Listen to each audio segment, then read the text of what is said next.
So we've got a few people here, and it's time to get started. I wanted to start by asking those of you who are attending the class what you'd like to get out of it or what you'd like to learn from today. If there's anything in particular you have questions about up front. Jane, Alexandria, do you have any questions?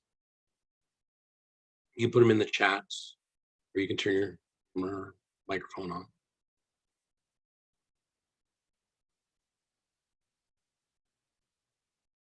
Anything in particular?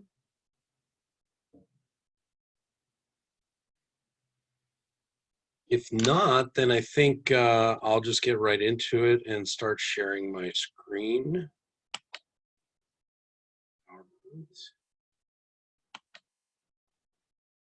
There we go.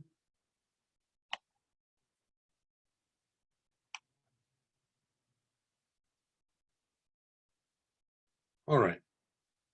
And feel free to chime in any questions as we go on, and you can hit them in the chat, or just free to interrupt me, by the way, as well.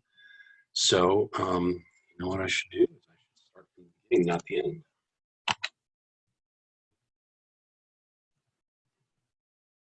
All right, so my name is Dan Chapman, and I'm with Affordable Quality Moving and Storage, the National Van Lines agent for the San Gabriel Valley. And before we get into the class, which is really geared towards talking about how you can, agents can be more, understand our industry more at every level, whether it's self-moving or U-hauling or pods or full service, movers like us, or even, top celebrity moves where there's full packing and everything like that. So that's kind of the purpose of this class, is to go through details. But I do want to start with, what kind of atmosphere we're working in right now, because it's actually an interesting time for this class. We're experiencing something we've never experienced before. We're normally very cyclical business, and we can expect in May to begin to get busy, and at the end of August die down. Pardon me. This year, what's happening is we haven't died down in August or September. We're actually busier than we were in July or August. When COVID started in April or May, in April we ended about mid and early April, we were about 40% of our regular business. And then by the end of April, it got up to about 80%. And then by the time we got into late May, we were back to normal. And then we had our regular busy July, and August was a little busier than usual. But what we're finding now in September is that we're busier than ever. National Van Lines came down on Friday, actually on the 11th, and said, hey, we've already met our capacity for the whole month of September. We can't make any moves. And so what we're seeing is just more people than ever in a short amount of time trying to move out of California. And the rate that we're recording right now is 2 to 5, 2 people coming in, 5 families leaving. So, in that climate, there's some things, and as I go along in this class, we're going to talk about that are a little bit different than normal.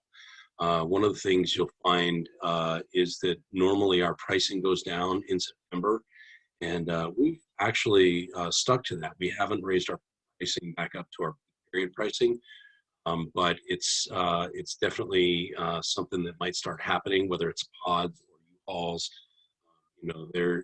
As this demand continues to stay at like summer demand, we might see some of that peak summer pricing. Again, whether it's U-haul or pods or us, moving companies, come back into play.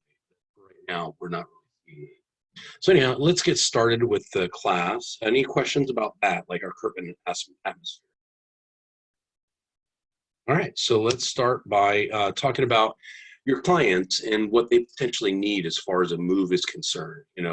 We've got to get all their household goods from one place their next place. And the way that they do that is going to depend on these three factors. And in fact, there's another one that I'm going to start adding to this. But the first one is financial ability. If when somebody has a strong financial situation, they can afford. And some people have weaker financial situations, and they need to do it. They're going to make a decision that's going to have them doing it themselves, or using U-Haul or pods or something like that. So there's a whole spectrum here of, and where they fall on that spectrum, your clients, that is, as to what kind of move they're going to make.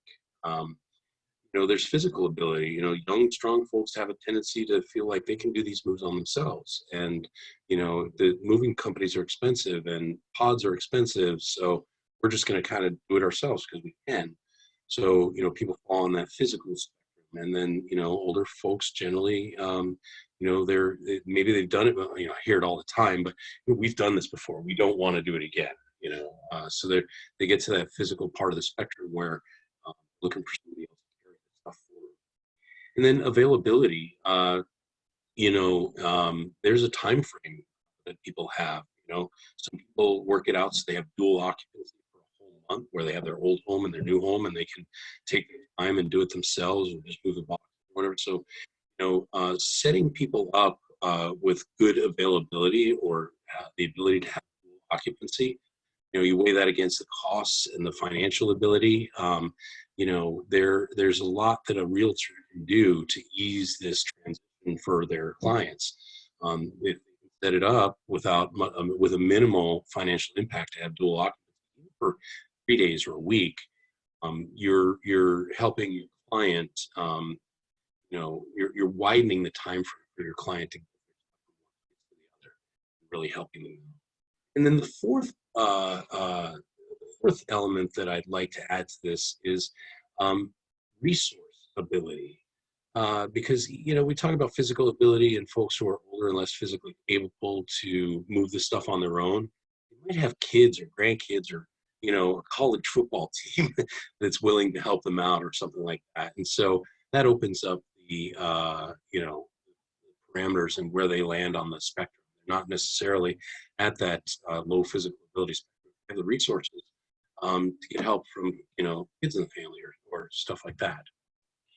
So I want to now talk about, stages of a move. There's things you got to do in every move, and, different people take on different parts of these responsibilities. But the first thing is planning, and then purging. In almost every move, you take a look at the things that the client will take a look at the things that they've got, and they say, you know what, that box has been sitting on that shelf in that garage for 15 years and we haven't touched it. We don't need it. So what are we going to do with it? If we're not going to take it with us, we've got to purge it. We're going to talk about a little bit about that later. There's packing, not just the furniture, but stuff that's not furniture needs to be packed. You got to protect it in a move. Even if you're taking pictures in your car, artwork and mirrors and stuff like that, it needs to be. And there's different levels of that. We'll talk about that. And then there's the physical loading of whatever vehicle you're putting your stuff in. That needs to be done. And then there's the drive, basically getting that loaded vehicle from the old place to the new place. Unloading, self-explanatory. And then unpacking, which is something that almost everybody does on their own. So planning. You got to start planning your move before you have all the details. Some of your clients might have a propensity to say, hey, I don't know my move date yet. I'm not doing anything with movers or planning my move until I know my date. And that's a strategy that can hurt later. Basically, start gathering as much information as you can early. Start quotes early, even before you have all the information. For instance, I know that I'm going to purge like some of the stuff in my house. Get a quote as if you're going to move the whole house. Get a U-Haul quote as if you're going to need the whole big truck. And then if you purge more, you can pare that down. And when you go to make the reservation, you get a smaller pod.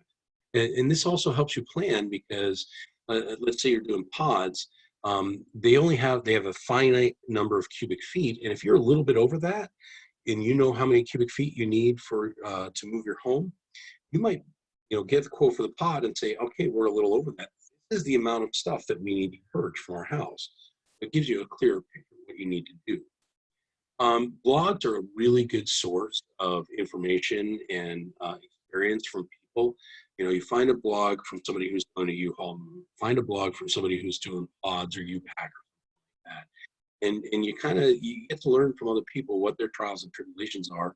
And sometimes they come with a little bit of comedy, and it can be a fun way to learn about it. You want to call your homeowner's policy or your renter's insurance policy to find out what your coverage is for your stuff during the move. And let them know, hey, we're using pods. We want to know if our stuff was covered, and walk through your options with them.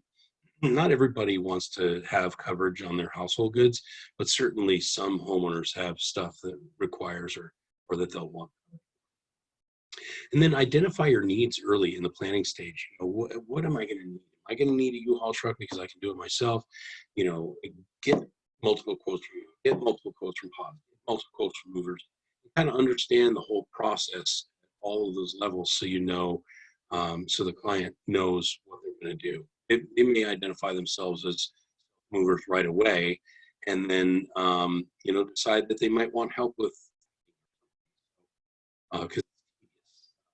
so identify kind of what you want and need for your move, and then you find the services that fulfill those needs. This is like I got a puzzle there on the bottom, but this is a puzzle that your clients need to solve for themselves. Just next, what is your physical, financial, and availability to get it done?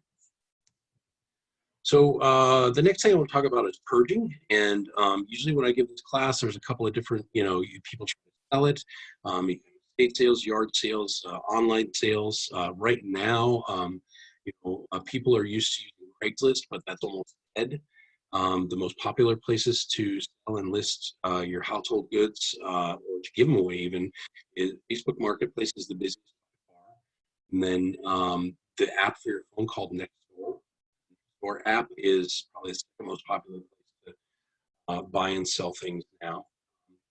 The next level is donate or give away. So, folks give away their houseplants to their, family and neighbors before they go, because if they're doing a long distance move, they get no food or water or light for a long time, they're going to die.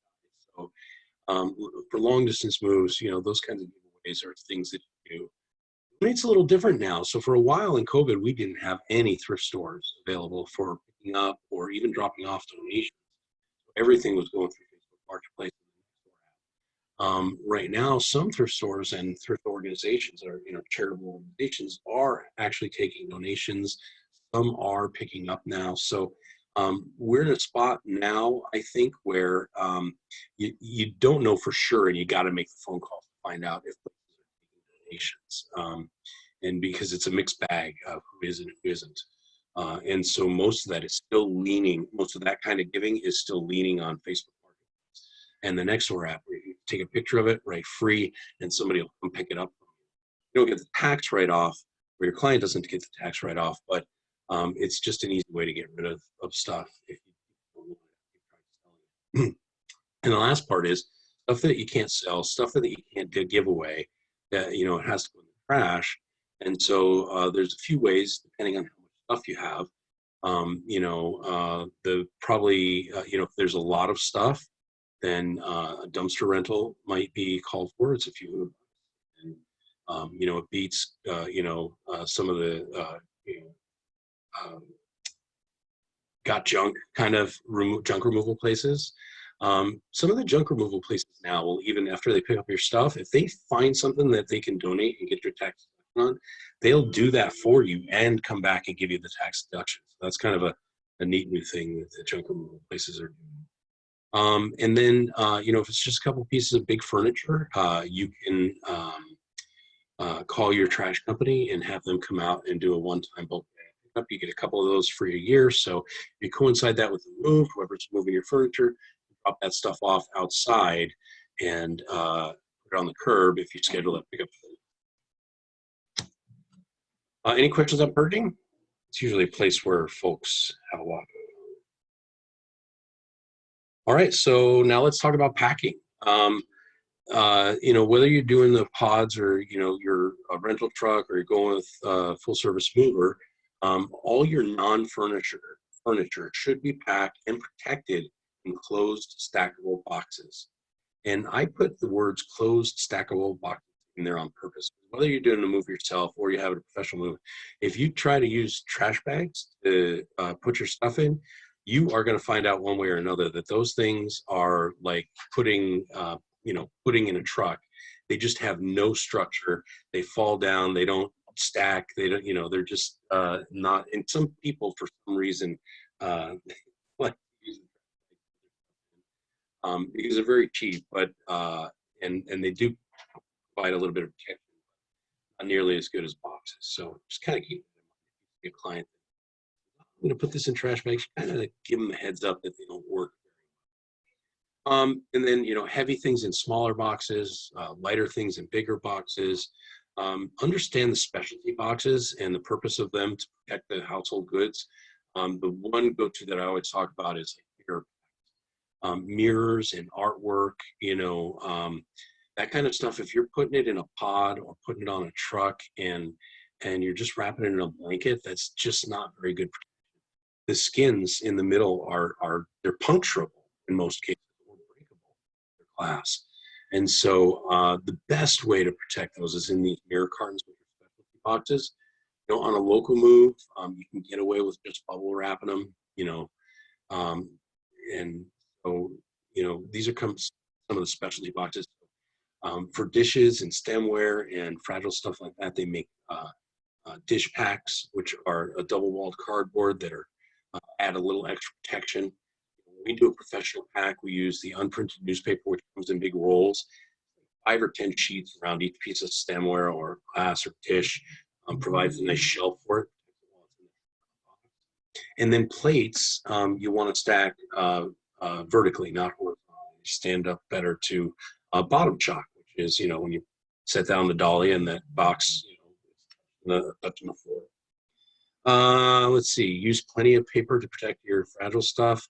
And then crating is something we don't do a lot, but I was on a quote this morning. They have, several pieces of art with 5 or 6 inch frames, and they're rather expensive and they need good protection. They're interstate or internationally like that. We'll make crates for. If you're doing the move yourself and you're going to make a crate for something like this, you can get a handyman to do that for you. If you got woodworking materials in your garage, you can do help as well. So, and basically when we crate something where the dimensions of the crate are a little bit wider than the piece itself, and we're using blankets to cushion it when it goes in that wooden box, and it's well. All right.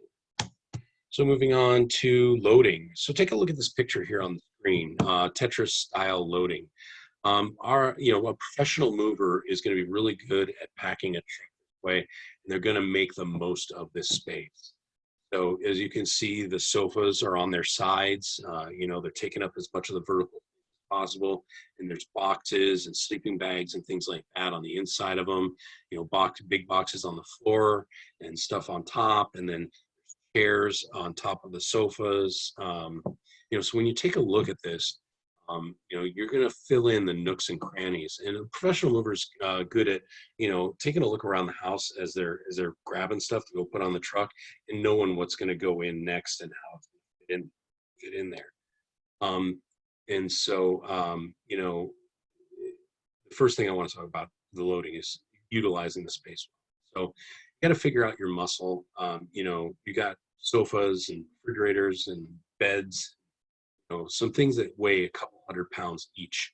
And, in some cases, like a grand piano requires 3 or 4 people to handle it when it goes on the piano board. So you got to know how many people you need to get it done. And, when we figure out how many people we need to load a truck with professional movers, 3 people can load up 10,000 pounds in an 8-hour day.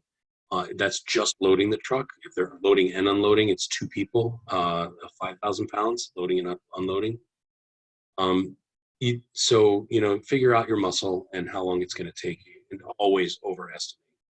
Always overestimate. It's better to say, hey, I need 3 guys for 8 hours, and then it only takes them 6, than to say, hey, I need 3 guys for 6 hours, and then it ends up taking them. Always overestimate what you need ahead of time. Protect your furniture. As you can see, these sofas are covered in blankets.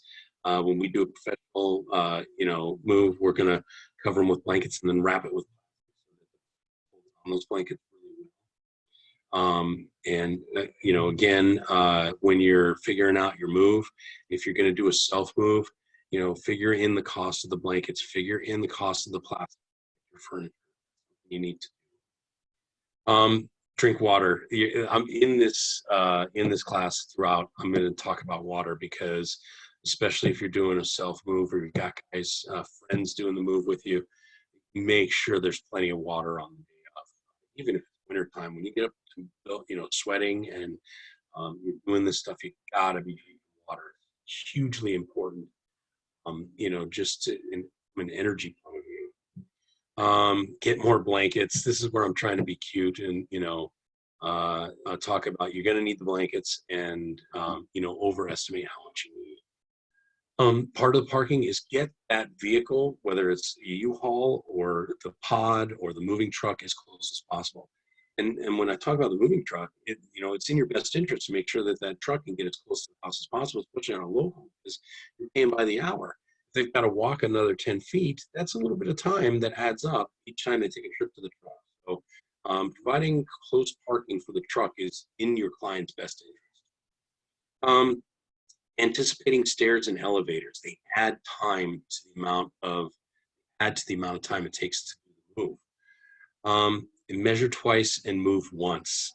Again, this is where, finding out how many cubic feet you need in a truck, finding out how many cubic feet you need in your pods, making sure the mover has an accurate understanding of how much stuff you have to move.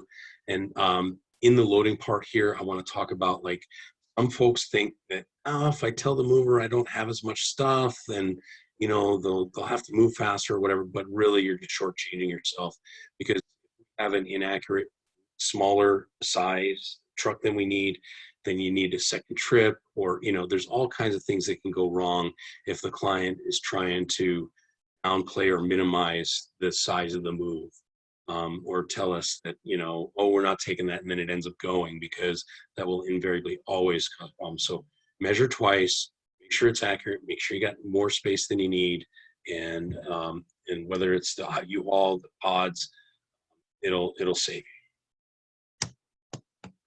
Drive, you got to identify your vehicle, you got to right size it. When we go out to do a professional move, one of the things we're doing is figuring out the scope of the move so that we know the right size of the truck or trucks and the right size of the team to make it a 1 hour day, one full 8-hour day. So when you talk about the drive, you got to identify the size of vehicle you need. You got to plan your trip. You got to know, short bridges, all that kind of stuff. Like, you can't go on the 110 with a moving truck.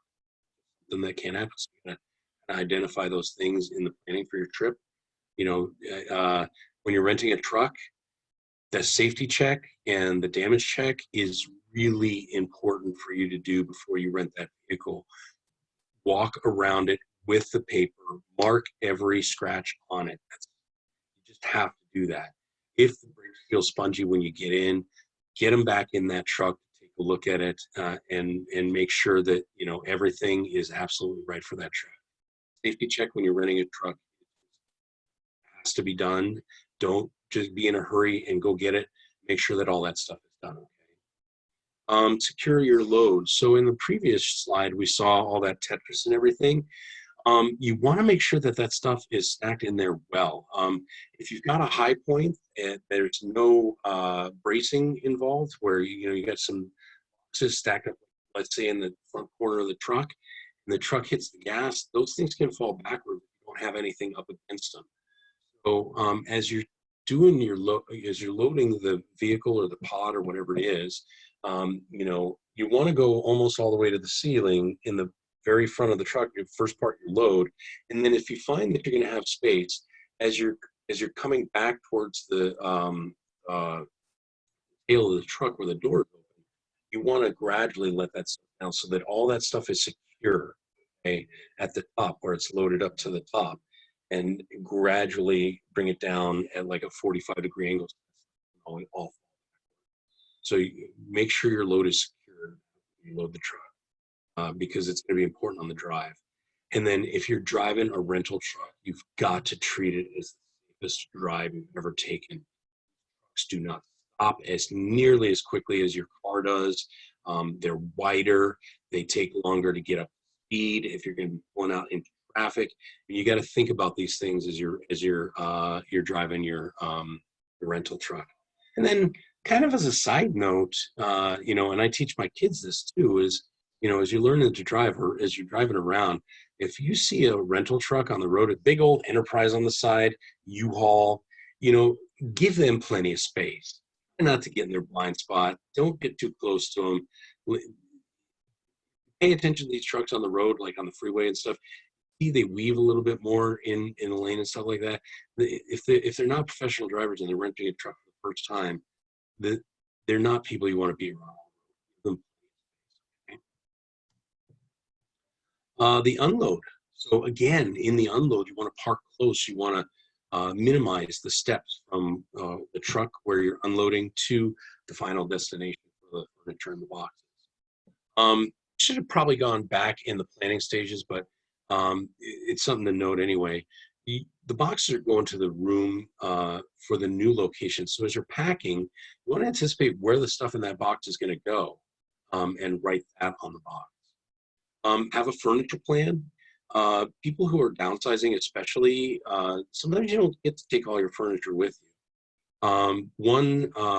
One strategy that a lot of folks employ when they're planning the layout at the new place is they'll take the dimensions of their sofa or their bed, their nightstands, their dressers, everything like that. You've got your footprint, length times width, and go to the new place and get some painter's tape and lay it down on the floor, and you'll be able to see how much walking space you have left in that room with those pieces. It also helps you to plan, well, I don't have room for this dresser. I need to purge it. It's got to go.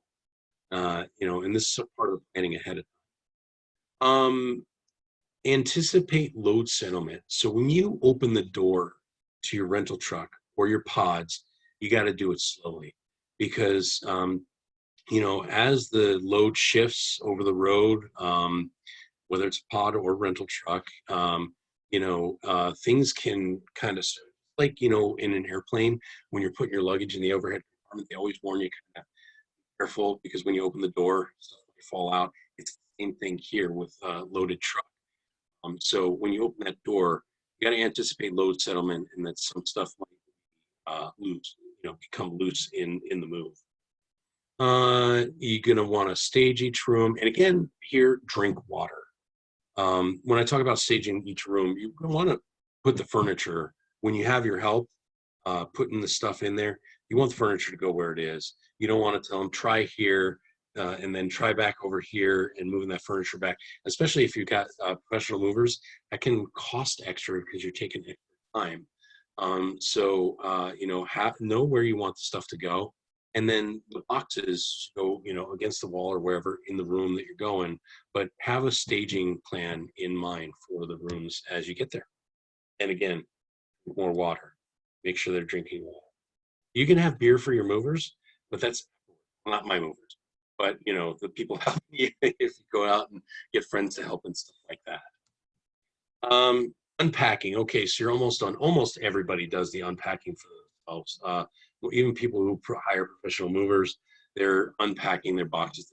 Even people who paid for us to pack their boxes, almost all of them. This is something that everybody has to do, or just about. The biggest thing in the unpacking is have a plan for the trash, because all that packing material, the paper, if you're using bubble wrap or foam and stuff like that, you've got to, space in your trash plan to get rid of that.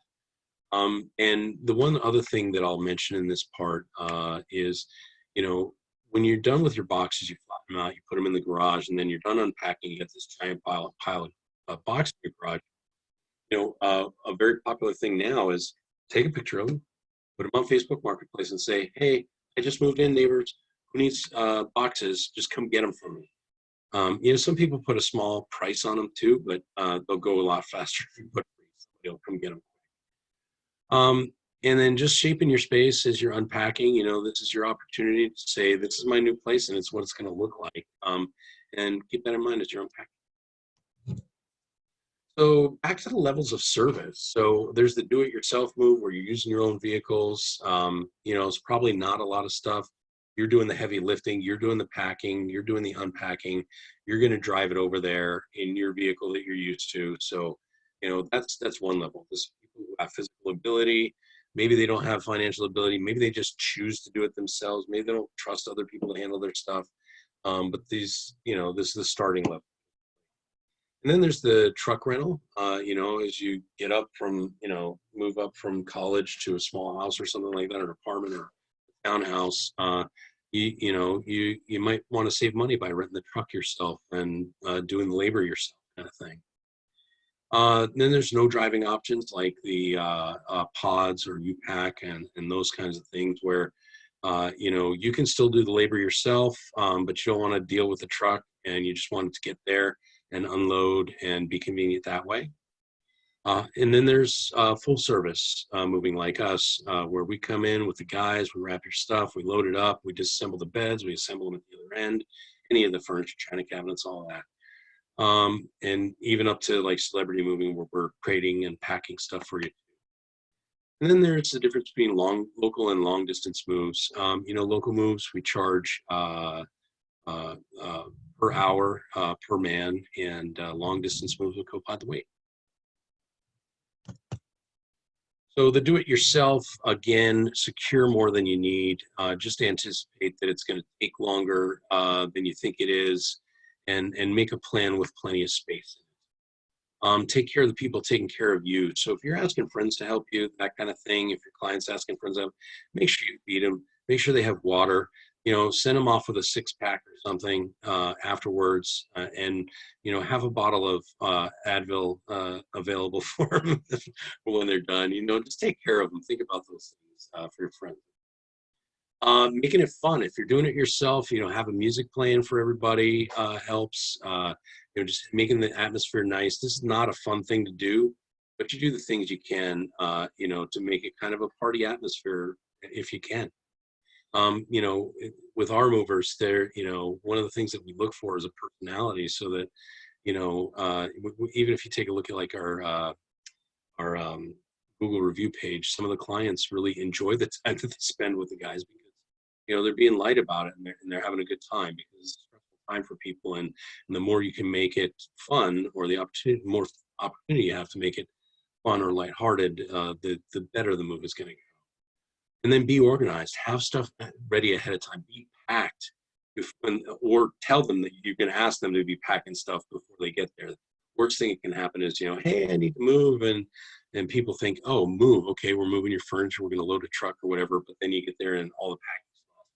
So make sure you talk about that clearly ahead of time with the folks who are helping.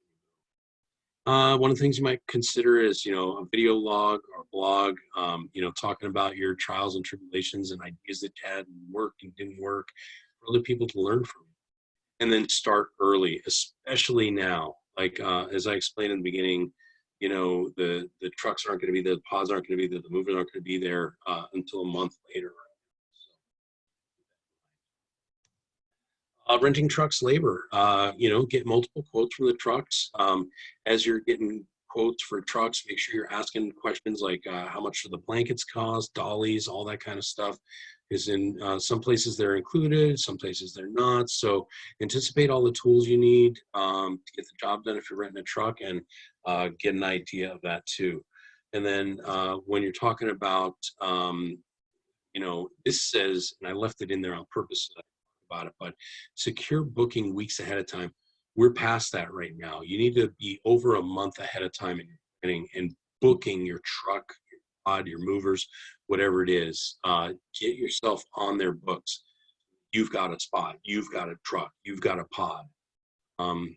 And then, you know, if you're going to be getting labor, you know, make sure you do your research locally and know what you're looking at. The no driving options like the pods, the U-Pack, or the Smart Box. Again, get multiple quotes. Talk ahead of time about the tools and the blankets and all that kind of stuff. Book more than weeks ahead now. And same thing, do your research locally on the company review. They should have local reviews for your local branches. Full service movers like us, you know, get multiple quotes. You know, if you're just getting quotes over the phone, or if your client is saying, I got 3 phone quotes, I know what I'm doing. You know, over the phone, things can change. They haven't seen everything. You know, if you're using a full service mover, have them come out, have them see everything. You're going to get tips on packing. They're going to make sure you know everything ahead of time so there are no surprise charges. If you do everything over the phone and you forget to explain something to them, then that's an extra charge that you're going to incur. Okay. And again, book way ahead now, 2 months ahead if you can, and do your research on the local company, the local part of National Mail, or Mayflower, whoever it is. Check out the local company. Storage is a huge waste of money, but sometimes it is unavoidable. Some things you're going to want to think about if you do need storage is, and this is where there's a gap in occupancy. You know, I have to move out of this place by this time, and I can't move into this place by this time, so my stuff has to go somewhere. So consider your needs for access. You know, there's a difference between self-storage and secure storage. Self-storage is a place where you can just go in anytime, put in your code, unlock your lock, and see your stuff, take your stuff, put more stuff in, all that kind of stuff. That's self-storage. Secure storage like ours, you want to make sure that, you know, if you need to access it, you need to schedule it a couple of days ahead of time.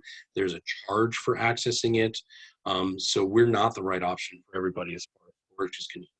And if you are going to use our storage, you know, we'll talk to you about making sure that you're not going to need anything that's in there until you get that. When you are looking at a self-storage, though, I want to talk about some things that you want to consider as far as where the unit is.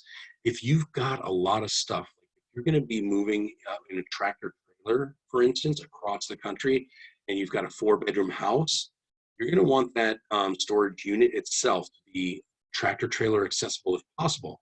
Otherwise, when you do the move, you might have a shuttle truck where they have to load a small truck up, then drive outside the gate and go load the big truck up outside. So, you know, if you've got a large house, these are things you want to think about. You know, is it tractor trailer accessible, the storage that is? And then if they try to give you a storage unit like on the 3rd floor in the back, that is carry time. That's time that it takes for whoever's going to be doing your move to carry it all the way from the back down to where the truck is. You want to, as much as possible, get a place as close to the truck, access for the truck is any storage unit. Gives you time, whether it's you doing it or your friends doing it or a local mover and an hourly rate doing it. It costs you the storage unit. So always try to secure that up front, right down in front. Weigh the storage versus the extra labor cost and the ability to avoid it. So as you're working your deals for your clients, if you have a gap in occupancy and they have to go into storage, you know, if they've got a nice big house, it could cost them thousands of dollars to be in storage. You have an option that is, you know, half of that or something. If you can work out in the deal where they have, you know, a 1 or 2 day gap instead, or write, you know, double occupancy for a couple of days, you might be able to save them money and show them that you are saving them money that way. And that increases your value and they have a better experience. But it's not, I understand it's not always an option. Here or there. So when we're talking about storage of long distances, there's 3 different things that you can, well, 4 different things that you can do, I guess, but realistically 3. You can store it here with the moving company. You can store it there at the other state with the moving company, or you can do self-storage at the other end. And, you know, there's different reasons for doing different ones, and each case is different. But generally speaking, storing here with the moving company is probably the ideal thing. But if you have to have the stuff at the destination end, then storing in self-storage at the other end is probably the best one. But these are all individual things, and talk to the mover about what's best. And then research your sites for storage. Again, Google Review is the best out there for, review sites. And then right size your storage. You already know the cubic foot in the truck that you're moving your stuff with, so that should give you an idea of what size you need for the storage. However, if you need to access the stuff in your storage on a regular basis while it's in storage, you want to get a little bit bigger storage area so that you can put an aisle down the middle so that it isn't stacked 8, 10 feet high, so that you can go in there and get the things that you need. So kind of keep that in mind. You may only need 1,000 cubic feet for your moving truck or your pod, but if you're putting it into storage, you might want 1,500 cubic feet so that you can kind of get in, so it's not all packed in there like sardines. You can get in and get what you need. So kind of consider that as well. Right, that's everything. How am I on time? Not bad. Okay. Does anybody have any questions?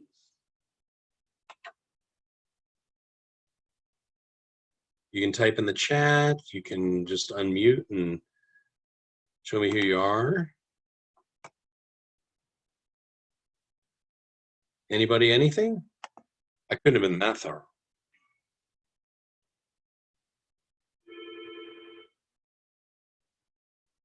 All right, well, I think that that's going to take care of it then. Thank you very much for coming. There we go, back at the end. Yeah, so I'm going to throw my information in the chat really quick so that y'all can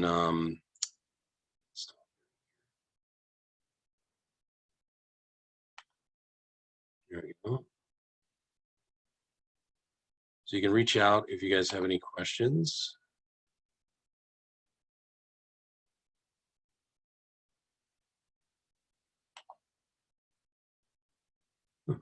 Well, let me do this. My phone number is 661-803-8515. And my email address is dan@losangelesmoving.com.